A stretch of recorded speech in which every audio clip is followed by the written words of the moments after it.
You ever have one of those days where you're just minding your own business, living your life, and then out of nowhere, someone decides to make you their problem? That's exactly what happened to me last Tuesday. I was walking through my own neighborhood, coffee in hand, enjoying the morning sun, when I heard the unmistakable sound of high heels clicking with purpose. You know the type, the HOA Karen. Every community has one. She's the self-appointed sheriff of the sidewalk, the queen of the covenants, the enforcer of rules you didn't even know existed. And today, she had her sights set on me. Now, before I get into the meat of this story, let me set the scene. I live in a pretty nice neighborhood. It's the kind of place where lawns are manicured, mailboxes are matching, and the HOA newsletter is thicker than most magazines. People wave, dogs bark, and there's always someone jogging by in expensive athleisure. But beneath that shiny surface, there's a current of competition. Who has the greenest grass, the cleanest driveway, the most festive holiday lights? And of course, who's following the rules to the letter? So there I am, just walking down the sidewalk, when Karen, let's call her Karen because, well, she's earned it, marches up to me with a clipboard in hand.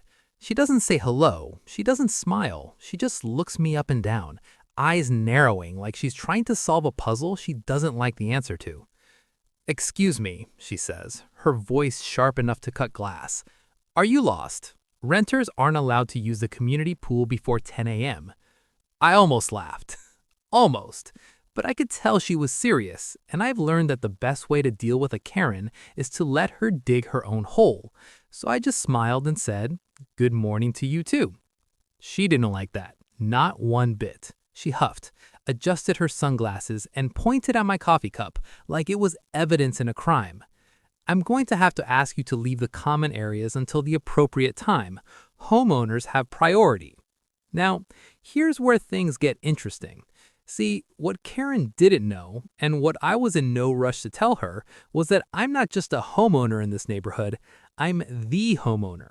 Well, not in the way she thinks. I own the mortgage on her house, and not just hers, but on several properties in this very community. That's right, while Karen's busy policing the pool schedule, I'm the one collecting the checks that keep her roof over her head. But I didn't say any of that, not yet. Because sometimes the best stories are the ones that unfold slowly. So I played along. "I'm sorry," I said. "I didn't realize there was a schedule. I'll be sure to check the rules." She sniffed, clearly satisfied that she'd put me in my place. "See that you do. We have standards here. We can't have just anyone wandering around." Now, let's pause for a second. There's a certain irony in being told you don't belong in a place you literally own. It's like being kicked out of your own party because someone doesn't recognize you. But that's the thing about people that Karen. They see the world in black and white. Homeowners are good. Renters are bad. Rules are rules, and she's the one who gets to enforce them.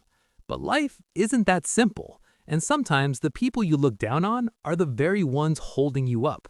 As Karen strutted away, probably off to write someone up for having a garden gnome that didn't match the HOA-approved color palette, I couldn't help but smile, because I knew something she didn't. I knew that at the end of the month, she'd be writing a check that would end up in my account. I knew that if she ever missed a payment, I'd be the one sending the notice. And I knew that for all her bluster, she was just as much a part of my world as she was of hers. But I wasn't about to let her off that easy. Not after the way she treated me, so I decided to have a little fun. Later that afternoon, I attended the monthly HOA meeting. Now, if you've never been to one of these, let me paint you a picture. It's a room full of people who care way too much about things like mailbox height and trash can placement. There's always coffee, always cookies, and always at least one heated argument about something trivial.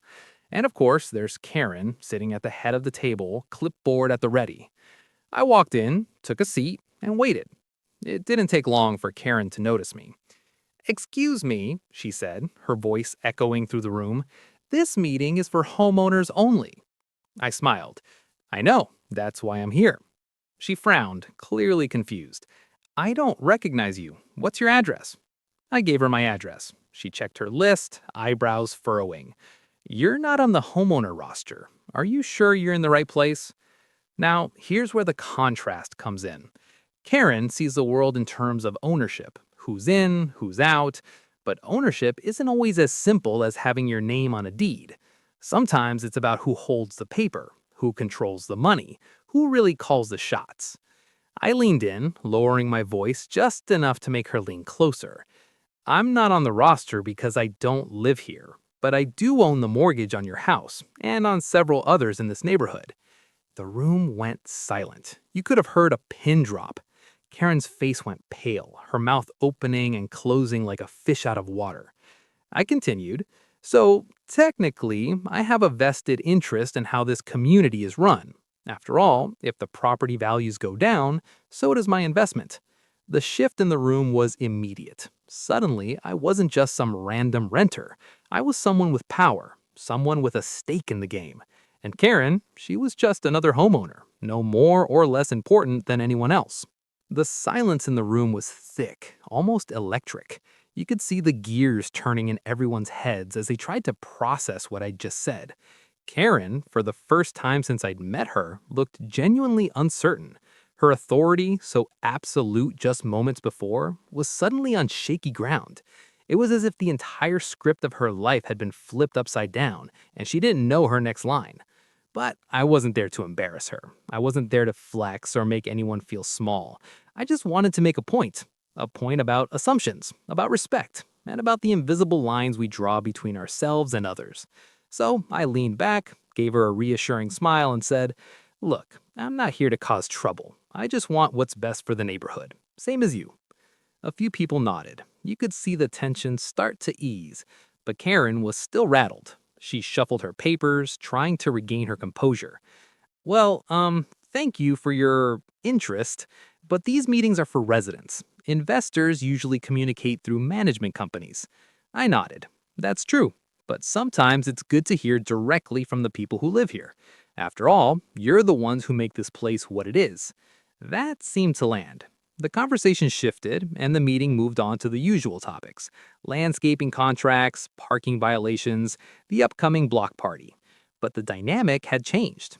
People glanced at me with curiosity, some with newfound respect.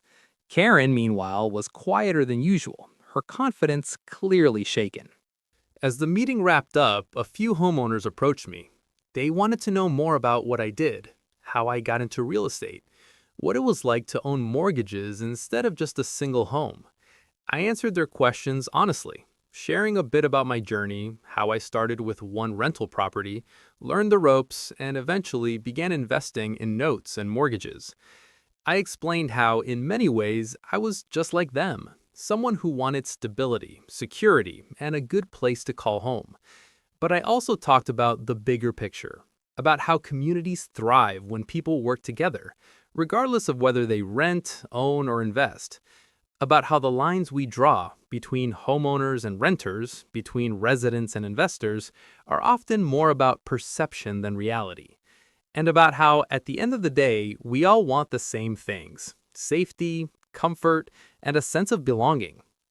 It was a good conversation. People listened. Some even thanked me for coming. But as I left the meeting, I couldn't help but think about Karen, about how quick she'd been to judge, to assume, to draw that line in the sand. And I wondered, how many times had she done that to someone else? How many people had she made feel unwelcome simply because they didn't fit her idea of who belonged? The next morning, I saw Karen again. She was out walking her dog, her usual air of authority a little less pronounced. I waved. She hesitated, then waved back. "Morning," I called out. She nodded. "Morning." There was an awkward pause. Then, to my surprise, she said, "I didn't realize you were involved in the neighborhood." I smiled. Most people don't. I like to keep a low profile. She looked down at her dog, then back at me. "I guess I shouldn't have assumed." I shrugged. "We all do it. It's human nature." She nodded, and for a moment, she looked almost vulnerable. "It's just, we've had problems before. Renters who didn't care, investors who never showed up. It's hard to know who's really invested, you know?" I understood. I really did. There's a lot of fear in communities like ours. Fear of change, fear of outsiders, fear of losing what makes the neighborhood special. But fear isn't a good foundation for community. Trust is. Respect is. And those things have to be earned, not enforced. I get it, I said. But maybe the answer isn't to draw lines. Maybe it's to build bridges.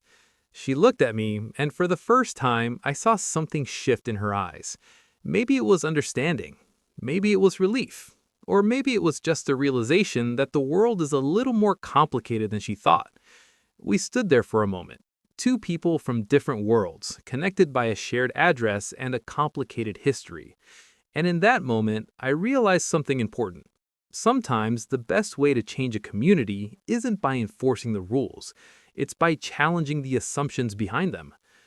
Over the next few weeks, things started to change. Karen was still Karen, still vigilant, still opinionated, still the unofficial mayor of the block. But she was also a little more open, a little more willing to listen.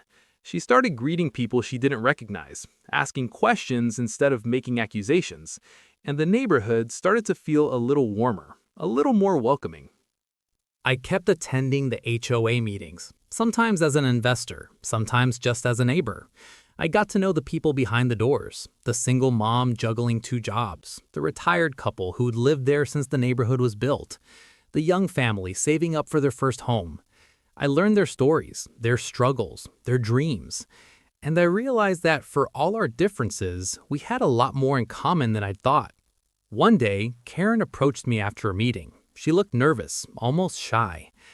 "I wanted to ask you something," she said. "We're putting together a committee to welcome new residents. Would you be interested in helping?" I was surprised. "Me?" She nodded. "You know more about this place than most people, and, well, I think you could help us see things from a different perspective." I smiled. "I'd be honored." And just like that, the lines started to blur.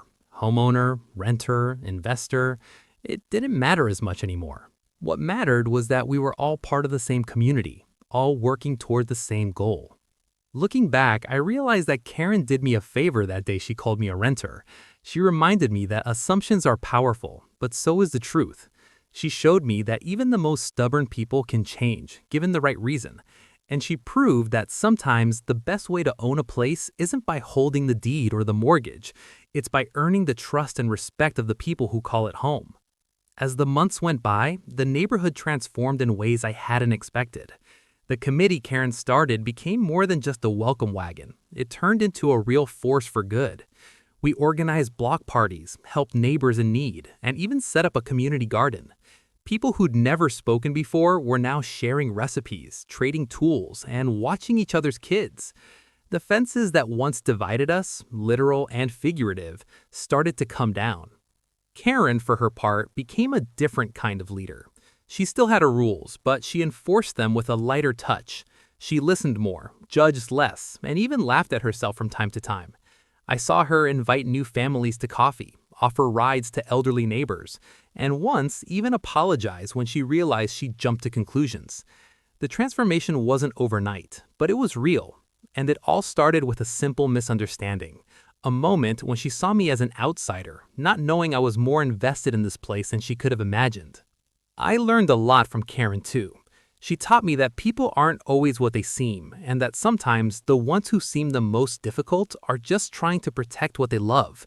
She reminded me that community isn't about who owns what, but about who shows up, who cares, and who's willing to put in the work. And she proved that even the most entrenched attitudes can change if you approach them with patience, empathy, and the willingness to see things from the other side. One evening, as the sun set over our now thriving neighborhood, Karen and I sat on a bench by the community pool, the same pool where our story began. Kids splashed in the water, neighbors chatted nearby, and the air was filled with the sound of laughter and the smell of barbecue. Karen turned to me, a thoughtful look on her face. "You know," she said, "I used to think this place was perfect because of the rules, but now I think it's perfect because of the people." I nodded, feeling a sense of pride and gratitude. Rules matter, but people matter more. She smiled, and for the first time I saw not the HOA enforcer, but a neighbor, a friend, and someone who cared deeply about her community. As I walked home that night, I realized that ownership isn't just about property or paperwork.